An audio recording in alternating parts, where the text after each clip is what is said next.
South Africa is once again confronting a long-standing and deeply divisive question. Who belongs? Who has the right to stay, and who should benefit from the country's increasingly strained resources? What began as a protest has evolved into a broader national debate, one that touches on migration, public services, crime, unemployment, and the very meaning of citizenship in a country still grappling with inequality and economic hardship.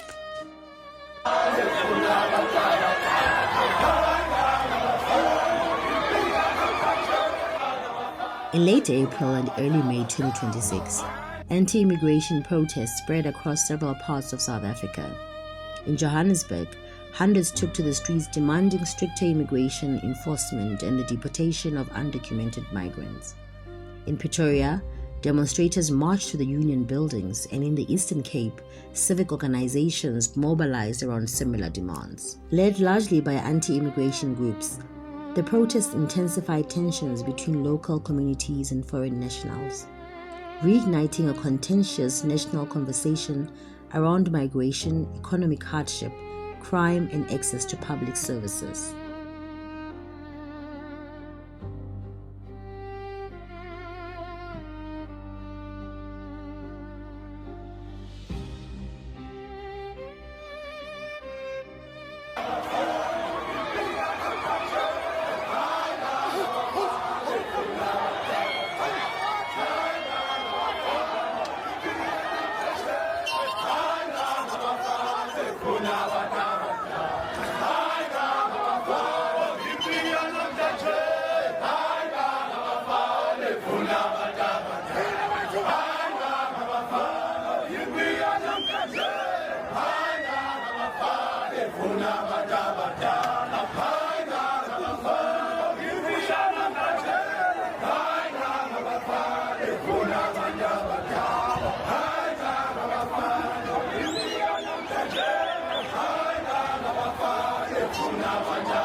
As South Africa grapples with high unemployment, inequality, and pressure on public resources, the country finds itself caught between two competing ideals: protecting its borders and economy, while honoring a history shaped by solidarity from neighboring African nations during the anti-apartheid struggle.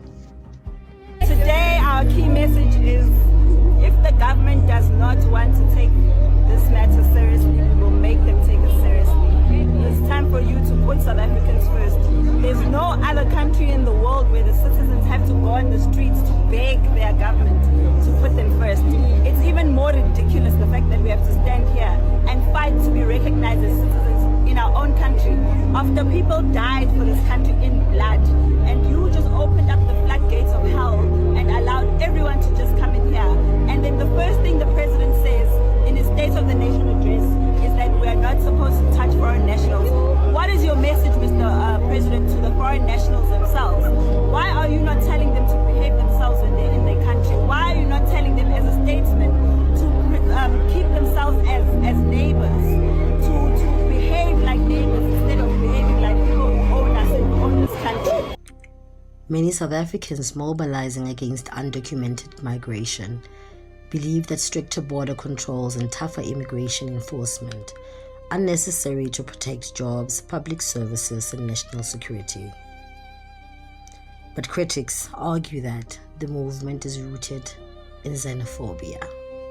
A fundamental concern from what I'm hearing is the presence of undocumented nationals in the country, foreign nationals in the country. And we want to reaffirm that it is a legitimate concern. Census 2011 shows that a third of international migrants were aged 25 to 34. About 40% had completed secondary education or higher, with marginally more women than men among those with higher education. Many people looking for a better life are drawn to South Africa by its economic potential. But how does migration affect the country's core service delivery systems?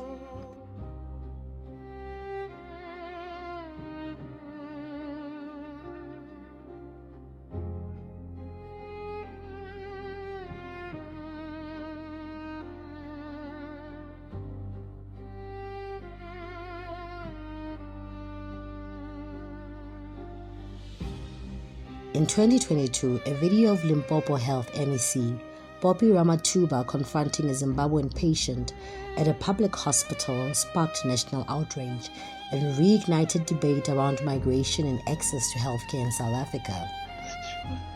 You speak Shona, and then how do you find yourself in Villa Malawi when you are supposed to be with Munangago? You know he doesn't give me money to operate you guys, and I'm operating with my limited budget. Oh, well, you can't appreciate that. At its core lies a difficult question. How does a nation balance compassion and constitutional obligation with the growing pressures of unemployment, poverty, and failing public infrastructure? Public debate often links migration and crime, particularly during periods of heightened social tension. In 2017, Gauteng Provincial Police Commissioner Deliwe Delang was quoted as saying that a significant proportion of suspects arrested for violent crimes in the province were undocumented migrants. The statement sparked widespread controversy, with critics questioning the methodology behind such claims and warning against generalizing crime trends to migrant communities as a whole. But public opinion and empirical evidence do not always align. Perceptions of crime often spread faster than verified facts. And in that space between fear and reality, migrants can too easily become scapegoats in broader social anxieties. South Africa remains one of the region's key migration destinations, attracting people in search of work, safety, and opportunity. Statistics South Africa estimated that the country recorded a net international migration of approximately 1 million people between 2016 and 2021. Most international migrants were concentrated in Gauteng, the economic hub, while provinces such as the Northern Cape receive comparatively smaller numbers.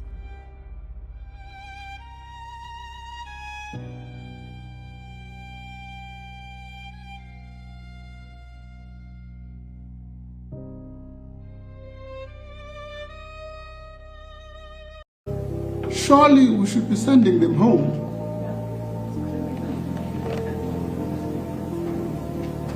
We should be sending, our resources are limited.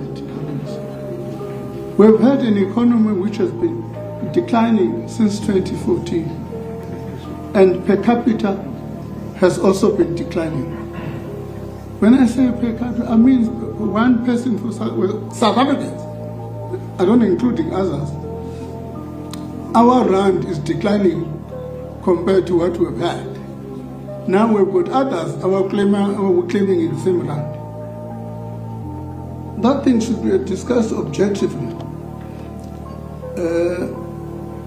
As I'm about to read what says, or urbanization. Added to this dilemma of these people, there's massive internal urbanization, which I'm talking to the issues you're referring to. You have all the squatter camps, and people go into a squatter camp. They become first in the queue, and there's somebody who have been in a backyard for years. Because they put themselves in front of the TV, they get services ahead of others. Amid this reality, public opinion remains sharply divided. Some South Africans argue that undocumented migrants contribute to unemployment by accepting lower wages and competing for scarce jobs. This raises a broader and more complex question. Is the labor market actively structured around a demand for cheaper labor, or is it fundamentally constrained by a shortage of available jobs in an economy struggling to create enough employment for its own citizens? While anti-immigration groups continue to raise concerns about the impact of undocumented migration on South Africa's economy, public services, and safety, others argue that the crisis is rooted in deeper systematic failures within the state itself. Department of Home Affairs, you are one of the worst performing departments, especially Peter Maritzburg. It's a disaster what we are seeing here. People bavuke ekuseni, wee hours of the morning, as early as 3 a.m. coming to wait for a service. This is the clear failure of our government. Security shouting at people. We really do not understand ukuthi kwenzakalani.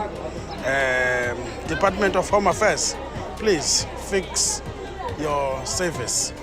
Get your house in order. Lentole, it's a disgrace. It's a disaster. You can't treat people like this. It's not worth it. It's not happy. It's not right. It's not working. At the center of the debate is the country's fragile and often overwhelmed immigration system, the Department of Home Affairs. The department has repeatedly faced allegations of corruption, including claims that officials have sold South African identity documents and citizenship papers to undocumented foreign nationals. Some of these concerns were thrust into the national spotlight during the controversy surrounding Chidima Adetshina, whose citizenship status became the subject of intense public scrutiny after allegations of irregularities linked to her documentation emerged, exposing what many believe are serious weaknesses within the country's immigration and identity management system. I'm not going back again. I'm not even looking forward to going back. I just want to explore more. Maybe her story sparked larger questions, driven by concerns about social cohesion, overburdened social service institutions, porous borders, and an increase in labor market migration. Maybe Chidima's story stirred a harder question: who qualifies to be South African? These people, they work for 80 rand a day, 90 rand a day. It's fine for them because when you go to his country, it's a lot of money. But for us, it's too small. So we are no longer getting jobs anymore because of the salary we're looking for. You understand? These people, they are accepting small money. So they are ruining us in each and every side of ours. We attack them with the knives, everything, machetes, man, because we are very, very angry because we can't accept that.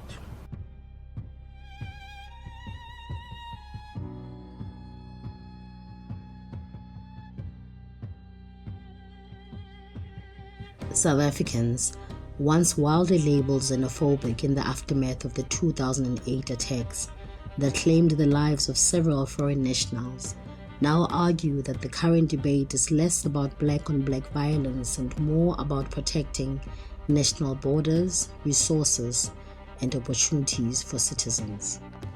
But the shadow of 2008 still lingers, a reminder of how quickly economic anxiety can turn into collective violence against those seen as outsiders.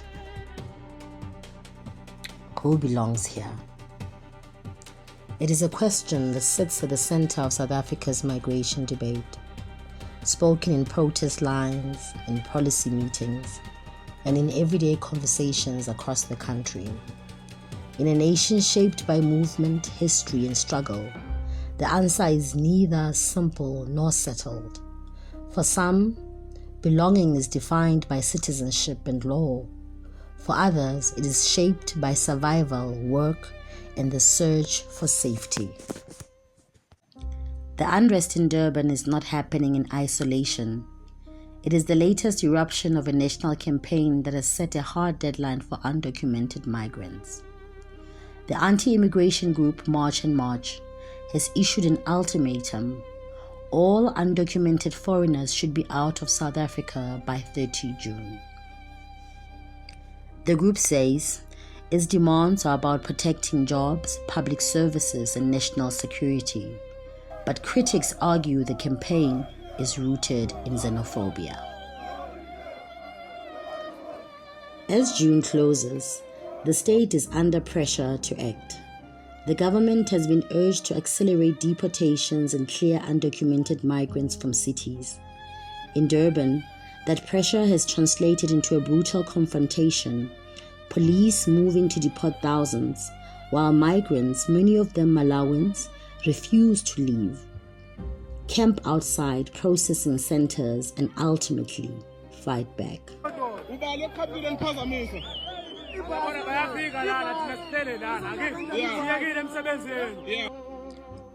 Recently in Durban, foreign nationals began to fight back against police who were trying to deport them. At Sherwood Hall, a community hall where thousands are being processed for deportation, tensions exploded. Most of those camped there were Malawian migrants, waiting to be voluntarily repatriated. But frustration grew as their return home was delayed. Tensions escalated further when some were instead sent to the Lindela Repatriation Center, triggering protests that eventually turned violent.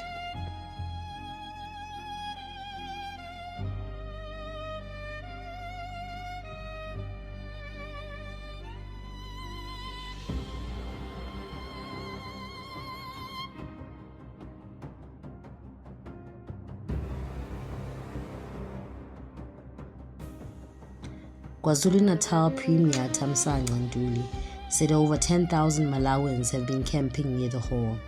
So far, Home Affairs has identified 1,876 undocumented migrants who face deportation. Durban's Mayor Cyril Ngaba says the total number could eventually surpass 6,000 as more people are being processed.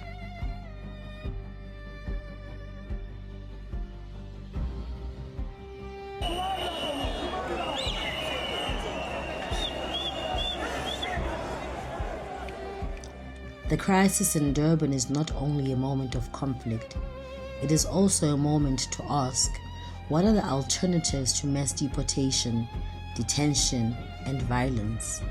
Experts and civil society organizations are calling for a shift from punitive enforcement to managed human migration governance.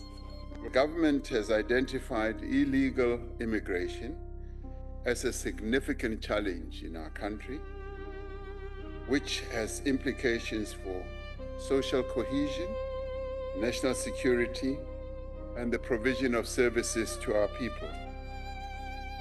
On the 3rd of June 2026, Cabinet adopted a comprehensive approach for migration management in our country. I outlined the key elements of this approach in an address to the nation on the 7th of June.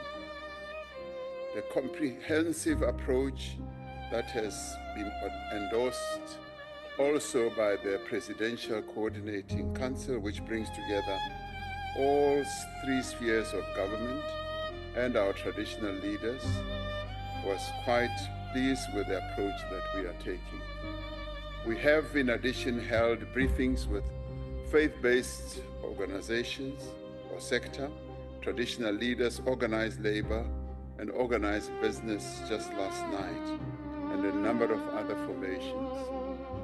The first part of our response is a crackdown on violations of immigration, crackdown on labor and other laws that are violated.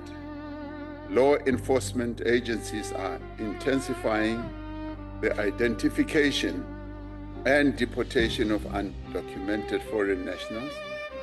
This work will be supported by dedicated immigration courts.